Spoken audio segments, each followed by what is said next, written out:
Just tell me whenever you're ready. I'm ready now. Go. Okay, so I'm a very underachiever, so this is gonna be very quick and very simple. How many of you guys are dating someone? You're dating someone? Okay. How many of you want to date someone? That's good. That's good. You know, stay single and have fun, right? Okay, so theoretically though, we all have lovers. Theoretically, we're all dating someone. How many of you would still love your partner if they were a worm? Why? I don't know. I just wanted to say yes.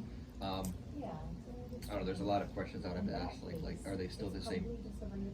I guess not. It's a worm. It's a worm now. Worm. Yeah, it's Probably it's just a worm now. I'd probably step on it. Probably not. Probably not. Yeah. Okay, You know so what? I'll be different. I'll go for it. Yeah, I would. you would? Why? Yes, I would. Because I like varieties.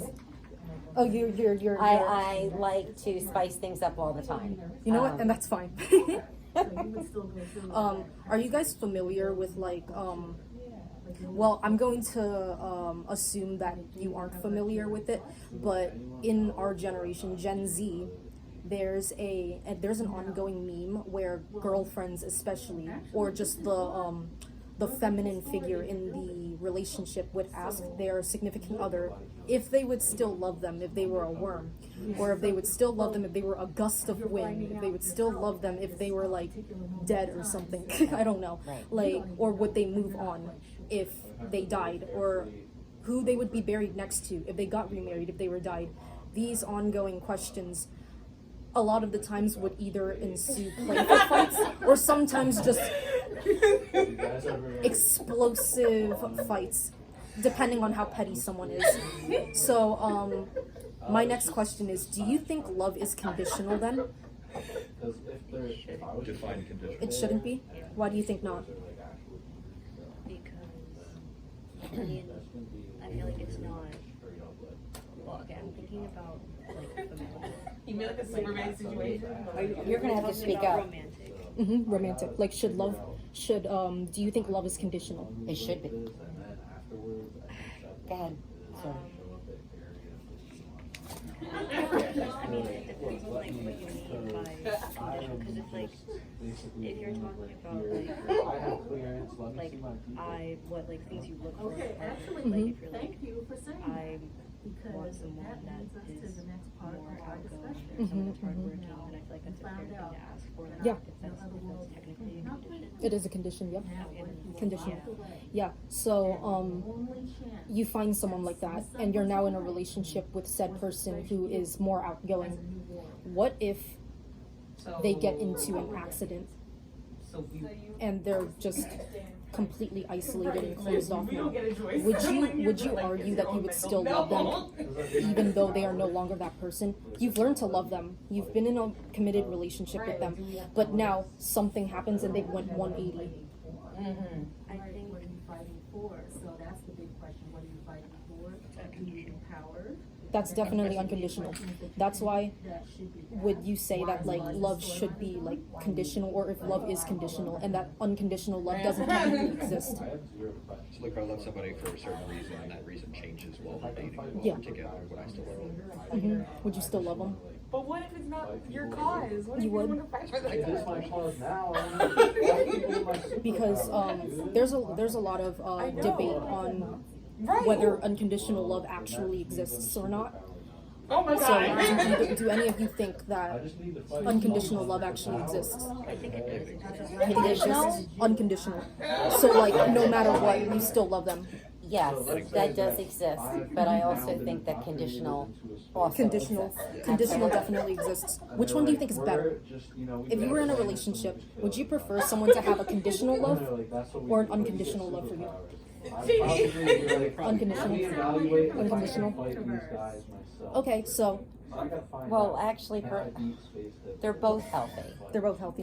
They Then I'm taking them down. If I can't, then we're gonna. they're both good Okay. equally, only because I need to fight. when Definitely get with that because all spaces. when there's any kind of abuse, if it's cool. then The fact that of would the be matter is, I considered don't know how to conditional use it. because that's not Probably something good. that So whether I like you it or would not, want I'll to be good if I participate in. have So imagine you were married and like you had a really good marriage, there's no abuse, like it's like you're happy with the other person, and then they get into a car accident and become a chicken nugget.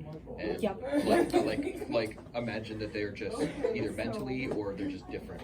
They're not the same after the accident mentally. or Right, you're just like, medically. Right. Yeah. Would you still continue having the same relationship? Like would you still love them?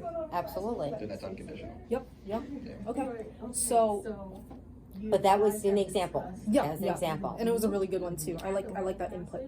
Now, I'm just gonna go on like different like topics when it comes to like love and such. So, do you think if your partner has unconditional love for you, that there's too much love in a relationship?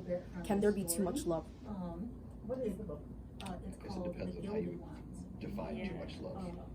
All right. So, what do you think about obsession? Yeah, I can see somebody getting upset if they were obsessed, too obsessed. Mm-hmm. Obsession. Agree. Obsession. Yeah. Agree. Do you think obsession would be healthy? Unhealthy? No, it's not, Not healthy. healthy. Yeah. So we all have the same, let's say, logical view in love and relationships. I'm going to say this now. I don't know if it's an unpopular opinion or not. I'm not gonna crap on Shakespeare. I'm not going to like discredit him. But I think Greek mythological tragedies are just so much worse. So I'm going to go into a this excerpt for you guys. I'm gonna give you two very interesting excerpts in Greek mythology in the book Mythology by Edith Hamilton. He never woke to see the shining silvery form bending over him. In all the stories about him, he sleeps forever, immortal, but never conscious. Wondrously beautiful, he lays on the mountainside, motionless and remote, as if in death, but warm and living. And night after night, the moon, capital M, visits him and covers him in her kisses. What do you think that means? I'm not sure what it means, but it was beautiful, like very powerful. It just So I'm it not gonna- moved me, but I'm not sure what it means. So, wondrously beautiful, he lays on the mountainside, motionless and remote, as if in death. The moon visits him every night and covers him in her kisses. This, you think it's a stalker? What do you think? Sounds like. It sounds like she's giving him affection even though she's not getting it back. What do you think? Possibly It can be someone simple. could be in bliss, but like a daydream bliss.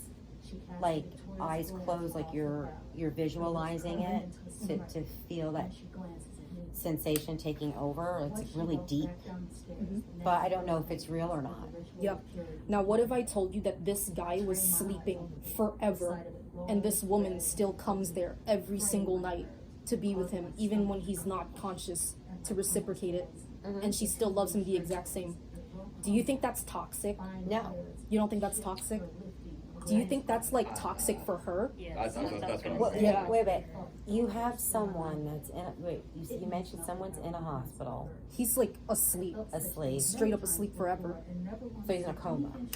Yeah. All right. So he's in a coma, and his other half comes and sees him every day, Mm-hmm. right? Mm-hmm. Okay. And now, what's the question? Do you think that's bad for her mental health?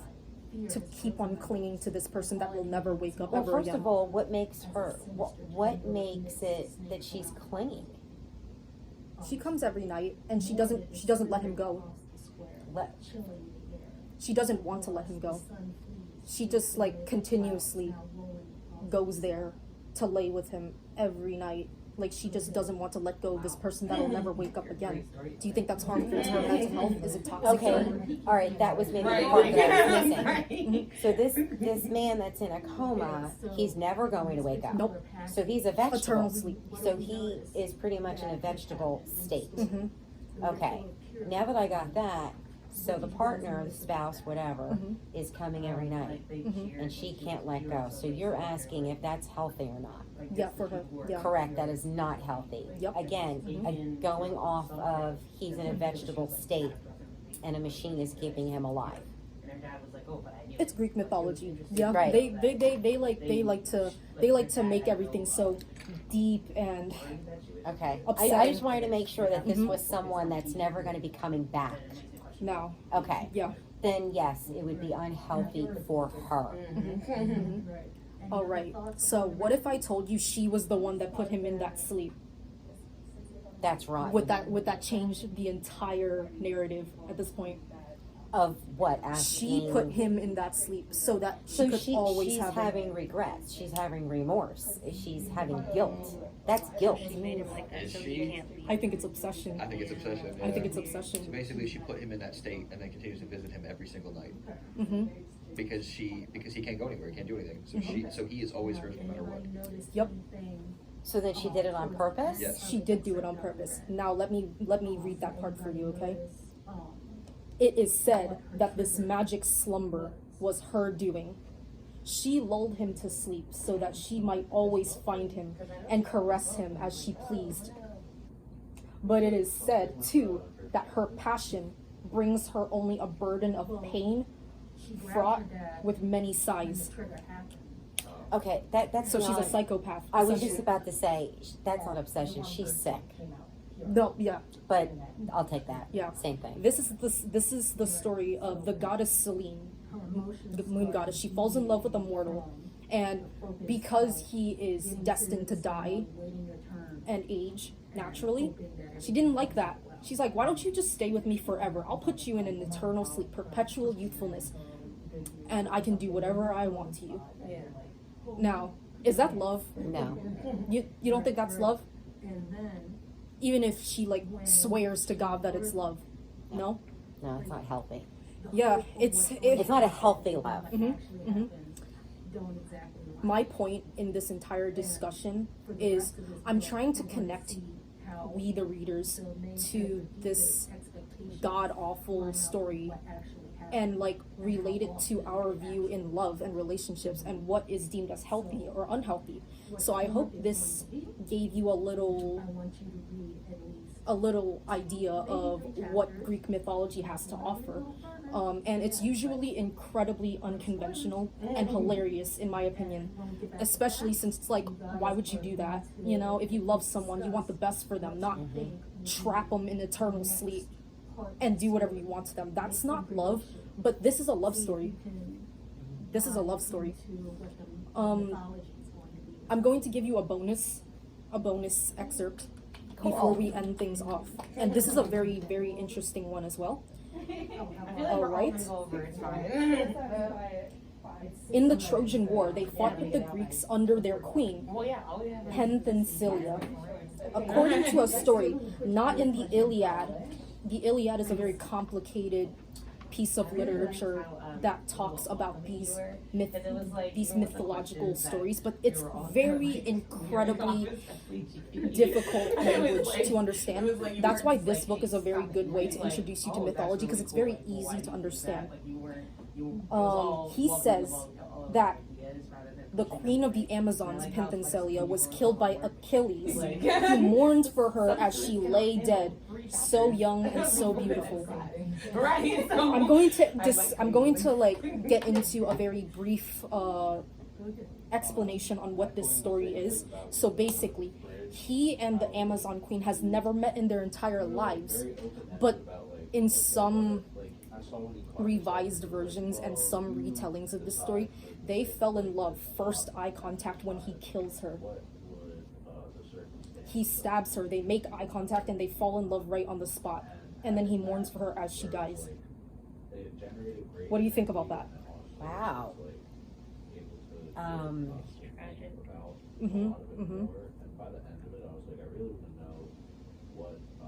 I don't know. I have mixed emotions on this one. Whoa. To be honest, I don't really have questions or anything about this. I just wanted to like share to you the unconventional love stories that Greek mythologies have for us. And I just think it's really, it gets us thinking about what we want in a relationship, what we think is healthy, what we think is not That's gonna healthy. be your whole legacy. So- And sometimes things seem so bizarre. Yeah. How do you fall in love with someone? First night? Right. It's like so bizarre that it actually could be true somewhere. You know? She's like, wait a minute. Yeah, it They always could say happen. like what's up is really down, what's down is really up. I mean, Yeah. So, you have a girlfriend, a boyfriend, a they and them, I don't really, and then you guys are single. I hope that my discussion has had you make a list of, oh, maybe I don't want that. Maybe I want this in a partner. Maybe I don't want that in a partner. Right. You know, whatever makes you healthy. Whatever makes you healthy and happy. I mean, healthy and happy. Before I end things off, there's also another rewritten version of that story. She actually curses him out when he calls her beautiful after killing her. wow. So he stabs her, and then he's like, "Dang, you're so beautiful," and she's like, "Bro, come on now," and then she dies. I like that one. It's funny. Wow. You know, That was woman good. power. Yeah, you got it. Thank you guys. Nice work. 18 minutes. 18. Oh. I kept adding time because I didn't want you to feel rushed. Now, when